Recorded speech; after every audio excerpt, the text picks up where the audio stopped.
정부가 의료기관 여행력 확인을 동남아 국가로 확대하기로 했습니다. 우한에 임시항공편 추가 투입 계획도 밝혔습니다. 중앙사고수습본부 연결해서 정부 대책 정리해보겠습니다. 자, 홍진아 기자, 여행력을 동남아까지 확대하겠다는 건 그만큼 정부가 동남아를 통한 감염 위험이 커졌다고 본 거죠? 네, 중국의 다른 국가에서부터 신종 코로나 바이러스가 유입되는 것을 차단하기 위한 조치입니다. 이미 국내 확진자 가운데에서도 태국과 일본, 싱가포르 등을 방문했다가 감염되는 사례들이 나타나고 있습니다. 의료기관이나 약국에서 여행력을 확인할 수 있는 국가는 11일부터 싱가포르와 태국, 베트남으로 확대하고 13일부터는 일본, 홍콩으로 확대합니다.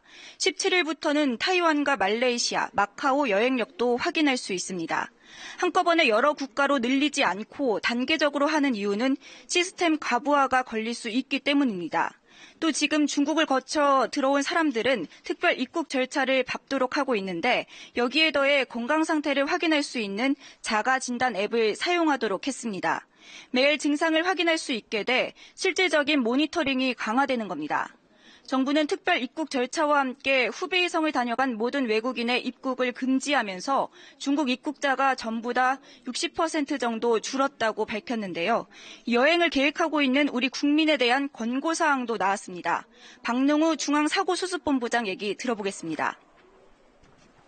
지역사회 감염이 발생한 국가나 지역에 대한 감염병 정보를 제공하고 꼭 필요한 경우를 제외하고는 단순 관광 목적의 여행을 최소화하도록 권고하겠습니다.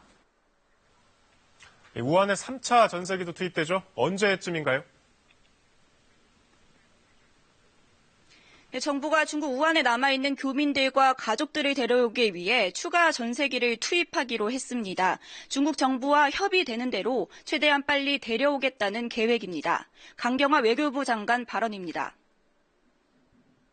우리 교민 그리고 가족 이를 포함한 한 230여 명 되는 걸로 파악을 하고 있고 지금 추세로 보면 한 100여 분 정도 신청하지 않을까 싶습니다. 우한 교민과 함께 중국인 가족들도 탑승하게 되는데요. 탑승 가능한 가족은 한국인의 배우자와 부모, 자녀입니다.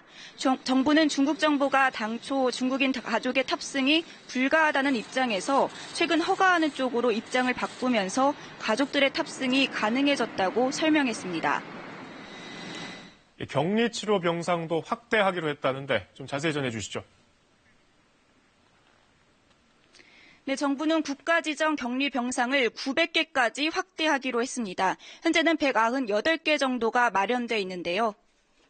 지역별 거점 병원 등을 활용하거나 격리 병상을 갖춘 일반 종합병원 등 자원을 최대한 활용하기로 했습니다. 역학조사관 인력도 대폭 확충해 현재 10개의 즉각 대응팀을 30개까지 늘려 확진자의 동선 파악 등을 빨리 확인한다는 방침입니다. 지금까지 중앙사고수습본부에서 KBS 뉴스 홍진아입니다.